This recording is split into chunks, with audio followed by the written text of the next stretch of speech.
teamwork. Please turn to page 2. When Karina came to her new school, she had thought that making friends would be easy. At her other school, she had known everybody. Now, in this big school, she was lonely. "Don't worry, Karina. You'll soon settle in," said Mom gently. At first, Karina joined in all the games at school. When they played baseball, she hit the ball high into the air, past the fielders, and scored a home run almost every time. When they played basketball, she raced past the other children to score again and again. And when they played chasing, no one could catch her.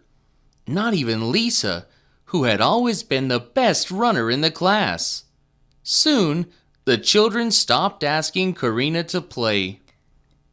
"We've got enough players on our baseball team today," said Lisa.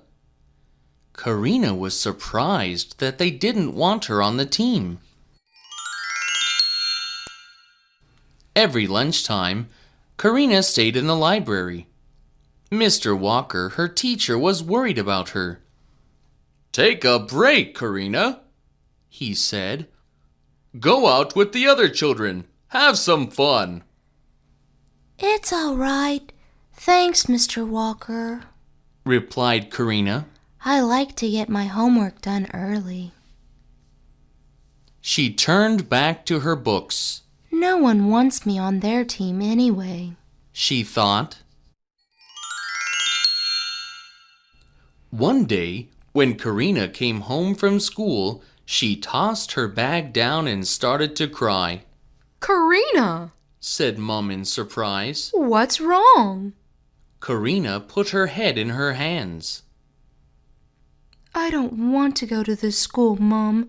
I've tried to make friends. At lunchtime, the other kids don't ask me to join in their games. Everyone thinks that I'm a show-off," she sobbed.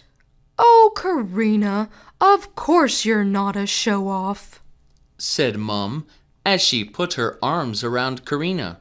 "It's not always easy to admit that someone is better than us at something that we enjoy. The other children probably feel a bit uncomfortable, that's all." "But I don't try to be better than anyone else," cried Karina. "It just happens that way." "That's because you're good at sport," said Mom. "You always have been." "But I want some friends," sobbed Karina. "What can I do?" "Making friends at a new school can be difficult," said Mom. "Most of the children have known each other for a long time. Once they get to know you properly, you'll make lots of friends."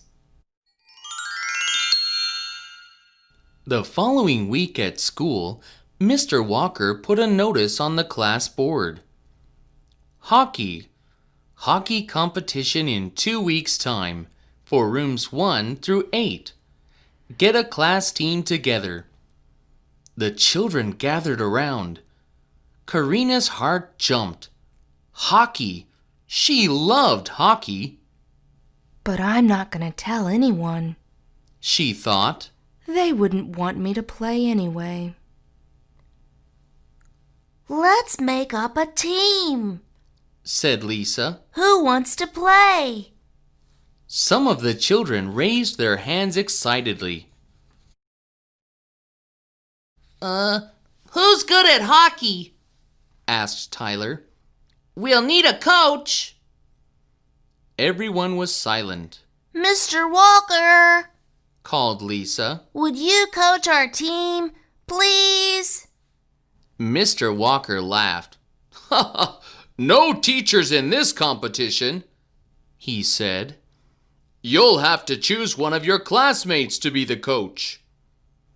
Tyler and Lisa were disappointed. "No one in our class can play hockey properly," they muttered. Karina took a deep breath. I played hockey at my old school. She said quietly. Lisa turned to her. Really? Maybe you could coach us and play as well, she said.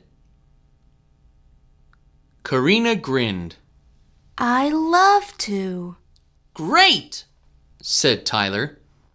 Thanks, Karina. Now, let's get our Room 3 team together. Soon, there were 11 people who wanted to play. The Room 3 team practiced every day. Karina taught them how to pass, stop, and dribble the ball. She also taught them how to flick the ball into the goal. On the day of the competition, the team played really well. They won their first 3 games and made it into the final, which was to be played during the afternoon. Later that day, as they warmed up before the match, Lisa said, I'm nervous. We're playing against Room 5, and they're good. Yes, said Tyler. they're going to be really hard to beat. But don't forget that we're a good team too, said Karina. Let's go. The teams ran out onto the field. The whistle blew, and the final match began. The players raced up and down the field. Then, Karina dribbled the ball past a Room 5 defender and flicked it into the goal. The crowd cheered. Good one, Karina, called Lisa. A few minutes later, Tyler ran down the field dribbling the ball in front of him. When he was right in front of the goal, he flicked the ball to Lisa. She held her stick low and hit the ball into the goal. Now, they were leading by 2 goals. But Room 5 were determined to win, and they scored 2 goals early in the second half. Come on, Room 3. Shouted Karina. We need another goal. The team raced up the field, flicking and passing the ball to each other. Keep going, shouted Tyler. We can do it. But the Room 5 players were too good. In the last minute of the game, they stole the ball and raced back up the field to score the winning goal. After the game, Room 3 congratulated the other team. Then, Lisa and Tyler went over to Karina. What a game, puffed Tyler. Thanks, Karina. We didn't win, but we wouldn't have got into the final without you. Karina laughed. We were fantastic. Lisa laughed too. Let's play again soon, Karina. Then she shouted across the field. Watch out, Room 5. We're gonna beat you next time.